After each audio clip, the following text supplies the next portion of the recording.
ফেসবুকের মজাদার সেটিং আপনাদের কাছে আমি শেয়ার করব।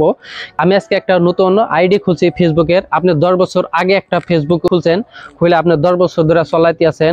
আপনি যদি কিবা ছোট্ট একটা ভুল করেন বা আমি একটা ছোট্ট একটা ভুল করি ফেসবুকের আইডির ভিতরে, আপনার ভিতরে আমার ভিতরে কোনো ডিফারেন্ট নাই। আপনার ফেসবুক ওরা উড়াই দিব বা আমার ফেসবুক ওরা উড়াই দিব। আপনার ভিতরে আমার ভিতরে ওরা কোনো ডিফারেন্ট দেখে না, তাই না? তো ফেসবুকের ভিতরে কিভাবে ওয়ার্নিং আলিকালা চেক করবেন আর বুঝতে পারবেন আপনার ফেসবুকে ওয়ার্নিং এসেছে, বা আপনি ফেসবুকের ভিতরে যে কাজ করেন নিয়ম কারণ দেখে আপনি কাজ করতে পারবেন, সেটাও আমি আপনাদের কাছে শেয়ার করব। তো চলুন আমরা সবাই মিলে ভিডিওটা দেখে আসি। ফার্স্টে কি করবেন, ফার্স্টে ফেসবুকটা ওপেন করবেন। ফেসবুকটা ওপেন করার পরে প্রোফাইল আইকনে ক্লিক, 3 ডট আইকন আছে, 3 ডট আইকনে ক্লিক করবেন।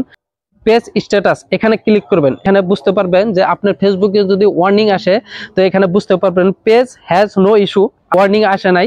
তো যদি ওয়ার্নিং আসে লাল ব্লুটিক দেখাবে, তো আপনি বুঝতে পারবেন যে আমার ফেসবুক আইডিতে ওয়ার্নিং এসেছে।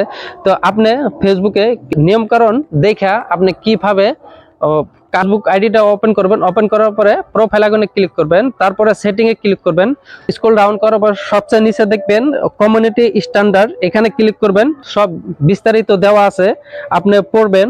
পড়ে দেখবেন যে কি কি ফেসবুকে থেকে নিয়ম কারণ দিছে, যে কিভাবে আমরা কাজ করব, কোনো ধরনের ওয়ার্নিং আসবে না। তো ইংলিশ আমরা সবাই জানে না, সবাই পড়তে পারি না, আবার পড়তে জানলেও মানে বুঝতে পারি না, তাই না?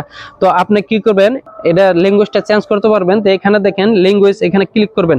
এখানে বাংলা, আপনি যদি বাংলা জানেন, ভালো করে বুঝতে পারেন, বা সবকিছু এখানে দেওয়া আছে, বা হিন্দি আছে, সব ভাষায় এখানে দেওয়া আছে। তো আমি এখানে বাংলাতে ক্লিক করবেন।